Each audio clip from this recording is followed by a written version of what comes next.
Você já se sentiu fraco demais para ser usado por Deus? Eu sei, eu também já passei por isso.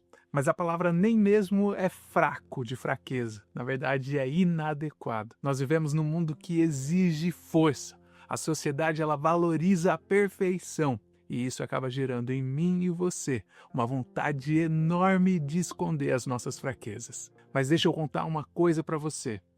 Deus ele opera de uma forma completamente diferente do que a sociedade, do que o mundo que nós vivemos.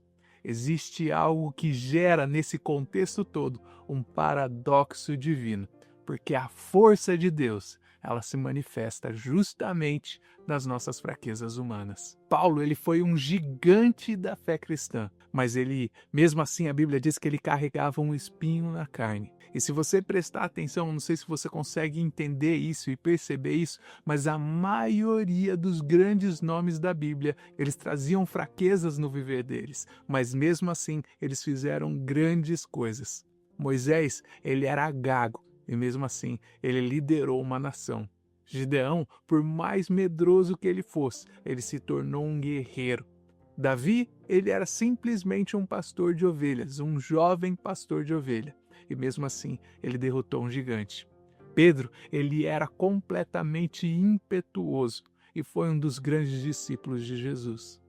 Paulo, ele era perseguidor da igreja, mas mesmo assim Deus transformou ele no apóstolo dos gentios. Paulo vai escrever na carta dele aos Coríntios que a minha graça te basta. Por quê? Porque o meu poder ele se aperfeiçoa na fraqueza. Isso está escrito lá em 2 Coríntios, no capítulo 12, no verso 9. Eu consigo até imaginar Paulo em oração, pedindo com fervor: Deus, por favor, remova esse meu espinho da carne. E a resposta de Deus foi simplesmente surpreendente. Nós não sabemos qual que era a natureza exata desse espinho que Paulo carregava. Nós não sabemos quanto tempo durou essa aflição que ele teve. Nós também não sabemos por que Deus permitiu que ele passasse por isso na vida dele. Mas nós sabemos que a resposta de Deus para o espinho na carne de Paulo foi completamente inesperada. Geralmente, quando nós oramos a Deus, nós queremos que Ele resolva os nossos problemas na hora. Nós queremos que aquela dificuldade que nós estamos passando, que a aflição que nós estamos passando, seja resolvida o mais rápido possível.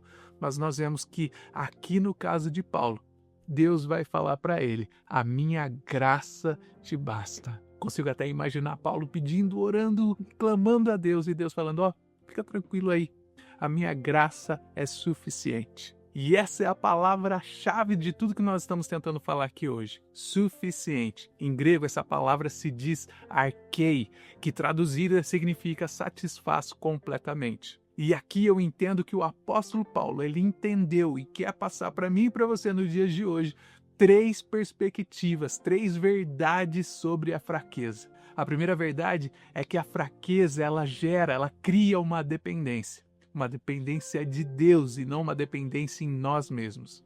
Em segundo lugar, a fraqueza ela gera em mim e em você a humildade. Por quê? Porque o orgulho ele bloqueia a graça de Deus. E em terceiro lugar, a fraqueza ela revela a graça de Deus, que é o poder de Deus, não o nosso poder. Então, nesse dia que eu e você possamos entender que a nossa fraqueza é o palco para o poder de Deus. Como uma água, ela preenche um vaso vazio. A graça preenche a nossa insuficiência. Então não é sobre eu e você, sobre nós sermos perfeitos, mas é sobre nós conseguirmos aceitar que jamais seremos perfeitos em nós mesmos, que jamais nós seremos suficientes. E por isso mesmo, todos nós carecemos, nós somos carentes da graça de Deus. Você pode orar junto comigo? Senhor, eu reconheço as minhas debilidades, eu reconheço as minhas fraquezas. Eu gostaria de pedir ao Senhor que nesse dia o Senhor venha usar as minhas fraquezas para a sua glória. Que o seu poder, Pai, possa se manifestar na nossa insuficiência.